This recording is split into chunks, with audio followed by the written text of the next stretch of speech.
சிறப்பாக நிறைவேற்றினோம். அல்ஹம்துலில்லாஹ். அன்பானவர்களே, இன்றைய தொழுகையில் ஓதப்பட்ட ஒரு இறைவசனம் சூரத்துன் நூர்.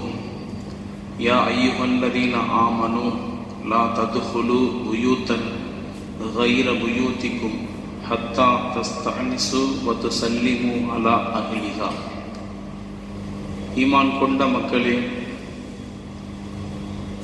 வேறு வீடுகளுக்கு செல்லும் பொழுது அனுமதி பெறாமல் உள்ளே செல்லாதீர்கள், சலாம் சொல்லாமல் உள்ளே செல்லாதீர்கள் என்று அல்லாஹ் தஆலா ஒரு ஒழுக்கத்தை நமக்கு கற்றுக் கொடுக்கிறான்.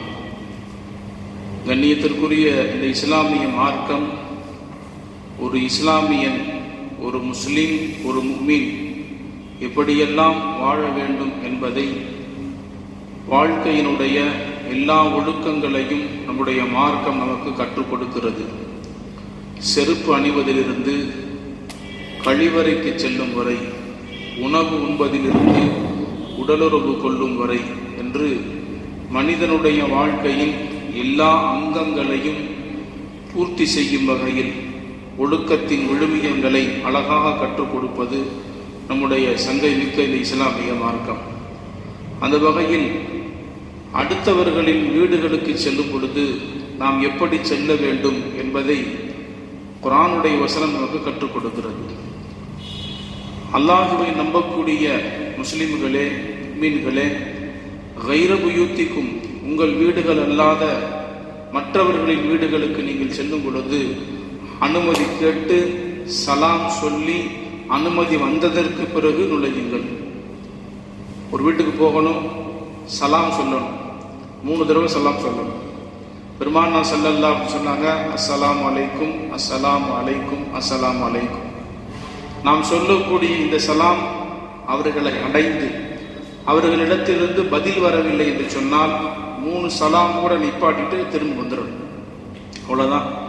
அனுமதிக்கான அடையாளம் அதுதான். 3 முறை சலாம் கேட்கணும்.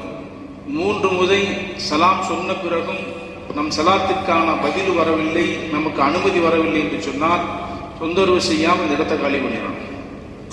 பல்வேறு வகையான வழிமுறைகளை, ஒழுக்கங்களை கண்மணி நாயகம் ஸல்லல்லாஹு அலைஹி வஸல்லம் அவர்கள் நமக்கு கற்றுக் கொடுத்திருக்கிறார்கள்.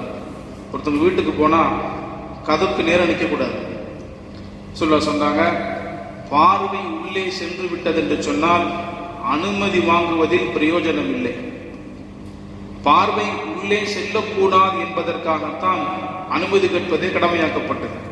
எப்படியோ இருப்பாங்க, முன்ன பின்ன இருப்பாங்க. வீட்டுக்கு போயிட்டு கதவுக்கு முன்னாடி போயிட்டு சலாம் அலைக்கும் சொல்றது, வீட்டுக்குள்ள பார்க்கறது, போட்ட வழியா பார்க்கறது, இது போன்ற செயல்பாடுகள் ஒழுங்கீனமானவை என்று இஸ்லாமிய மார்க்கம் நமக்கு கற்றுக் கொடுக்கிறது. அனுமதி கேட்கணும். வீட்டிலிருந்து நமக்கு அனுமதி வரணும். வாங்க. தெரிந்த வீடாக இருந்தாலும், உறவினர்களுடைய வீடாக இருந்தாலும், நமக்கான அழைப்பு கொடுக்கப்பட்ட வீடாக இருந்தாலும், நம்முடைய பார்வைக்கு நேராக நம்மை அழைத்தவர் அமர்ந்திருந்தாலும் உள்ள வரலாமா அப்படி கேட்கணும். வாங்கன்னு சொன்ன பிறகு தான் உள்ள போகணும். ஒருத்தர் வீட்டுக்கு விருந்து கூப்பிட்டுருக்காங்க, விருந்துக்கு வீட்டுக்கு தான் போறோம், நம்ம அழைச்சிருக்காங்க. அந்த வீட்டில் இருக்கக்கூடிய வீட்டாளர்கள்லாம் வீட்டு வாசப்புள்ள இருக்கிறாங்க. அப்படி இருந்தாலும் அவர்கள் நம்மை பார்த்தாலும் நாம் அவர்களை பார்த்தாலும் உள்ள வரலாமா அப்படிங்கிற ஒரு வார்த்தை, தஸ்தஅனிசு, அனுமதி கேட்கணும், சலாம் சொல்ல வேண்டும் என்று நம்முடைய மார்க்கம் நமக்கு அழகான ஒழுக்கமுறைகளை கற்றுக் கொடுக்கிறது. அதே போல நம்முடைய வீடுகளில் நாம் இருக்கக்கூடிய நம்முடைய வீடுகளுக்கு சென்றாலும் சலாம் சொல்லிவிட்டு உள்ளே செல்வது நமக்கும் நம்முடைய குடும்பத்தார்களுக்கும் பரக்கத்திற்கான காரணம். ரசூலுல்லாஹ் சொன்னாங்க, உங்களுடைய வீடுகளுக்குள்ளே நீங்கள் நுழைந்தால் ஃபஸல்லிமு அலா அஹ்லிக, உன் குடும்பத்தார்களுக்கு நீங்கள் சலாம் சொல்வீராக. ஃபயக்கூனு பரக்கத்தன் அலைக்க வ அலா அஹ்லிக, அது உமக்கும் உங்களுடைய குடும்பத்தாருக்கும் பரக்கத்திற்கு காரணமாகும். சலாம் என்பது அல்லாஹ்வுடைய பேர். அல்லாஹ்வுடைய பேர் என்பது சலாமத், மன நிம்மதி, ஒரு துவாவை சொல்லிக்கிட்டே உள்ள போகணும். பெரும்பாலும் நம்ம செய்யறது கிடையாது. செஞ்சு பழகுங்க, இன்னிலிருந்து பழகுங்க. புதுசாக இருக்கும் வீட்டுக்குள்ள போனோன்னு என்ன அது திடீர்னு சலாம்லாம் சொல்றீங்க, வீட்டில் கேட்க ஆரம்பிச்சிருவாங்க. அதே போல அடுத்தவர்களின் வீட்டுக்கு போனாலும் நம்ம வீட்டுக்கு போனாலும் வீடு அடைச்சிருக்கு, கதவை தட்ட சொன்னா நான் யார் என்பதை என்னுடைய பேரை சொல்லி நான் அறிமுகப்படுத்தேன்.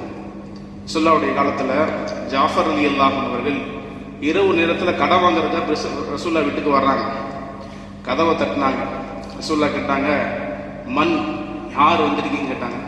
இப்போ சஹாபி சொன்னாரா, அண்ணா அண்ணா அண்ணா என்று சொன்னால் நான் தான் அப்படின்னாங்களா. இப்போ ரசூலுல்லாஹ் சொன்னாங்களா, மா அதிரி அண்ணா அண்ணா அண்ணா அண்ணன் என்று எனக்கு யாரையும் தெரியாதுட்டாங்களா. அண்ணா அண்ணன் எனக்கு யாரையும் தெரியாது இல்லையா ரசூலுல்லாஹ், நான் தான் வந்திருக்கேன். அதெல்லாம் அண்ணா அண்ணா பேரை சொல்லுங்கள் இல்லை என்று சொன்னால் கதவு திறக்க மாட்டேன்னாங்களாம். ஜாவது நிறுத்தி தெரியுமா உங்களுக்கு? ஐயம்பேட்டை ஜாவது நிறுத்தி ஒரு ஊரில் பெண்கள் பயானுக்கு போனாங்களாம். அந்த ஊரில் இதை பற்றி பேசியிருக்காங்க. வீட்டுக்கு யார் வந்தாலும் சரி, எந்த நேரத்தில் வந்தாலும் சரி, கதவை தட்டி பெயரை சொல்லலைன்னா உள்ளக்கு நீங்கள் விடக்கூடாது அப்படின்னு பையன் சொல்லிட்டு போயிட்டாங்க.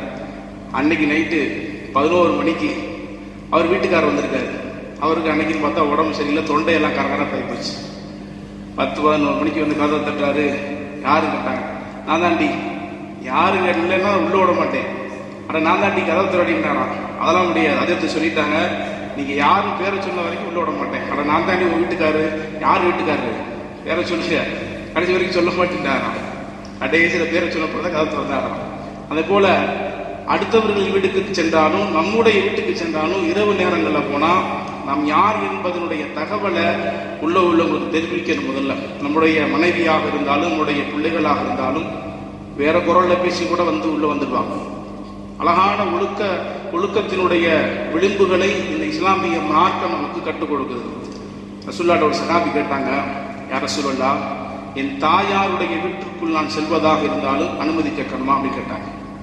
கண்டிப்பா நீங்க அனுமதி கேட்கணும். யார் ரசூலுல்லாஹ், என் தாயாருக்கு நான் அதிகமாக பணிவிடைகளை செய்யறேன், அடிக்கடி போயிட்டு வர்ற மாதிரி இருக்கும், அப்படின்னாலும் அனுமதி கேட்கணுமான்னாங்களாம். எத்தனை முறை போனாலும் நீங்க அனுமதி கேட்டுட்டு போங்க. இந்த சகாபி மீண்டும் கேட்டாங்களாம், நானும் என் தாயும் ஒரே வீட்டில் தான் இருக்கிறோம், அப்பொழுதும் என் தாயாருடைய அறைக்கு செல்லும் பொழுது நான் அனுமதி கேட்கணுமா? ரசூலுல்லாஹ் சொன்னாங்களா, உன் தாயாரை அரைகுறை ஆடையோடு பார்க்க வேண்டும் என்று நாடுவீரா? இல்லையா ரசூலுல்லாஹ், எப்பொழுது சென்றாலும் அனுமதி கேட்டே உள்ளே செல்வீராக என்று சொன்னாங்க. அனுமதின்னு சொன்னா ஒரே வீட்டுக்குள்ள இருக்கும் பொழுது நாம அவங்களுடைய அறைக்கு போகும் பொழுது எல்லா நேரமும் சலாம் சொல்லணும்னு அவசியம் இல்லை.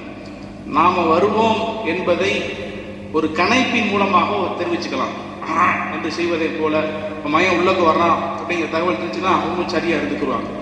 பெருமானார் ஸல்லல்லாஹு அலைஹி வஸல்லம் இவ்வளவு ஒழுக்க முறைகளை சொல்லிக் கொடுக்குறாங்க. வல்ல ரஹ்மான் இஸ்லாமிய மார்க்கத்தின் எல்லா ஒழுக்கங்களையும் சுன்னத்துக்களையும் பேணி நடத்தக்கூடிய நல்ல அடியார்களாக நம் எல்லோரையும் ஆக்கி தந்தல்வானாக. வாஹிரு தஅவானா அல்ஹம்துலில்லாஹி ரப்பில் ஆலமீன். நவைத்து ஸௌம கதி அன் நதாயி ஃபருது ரமலான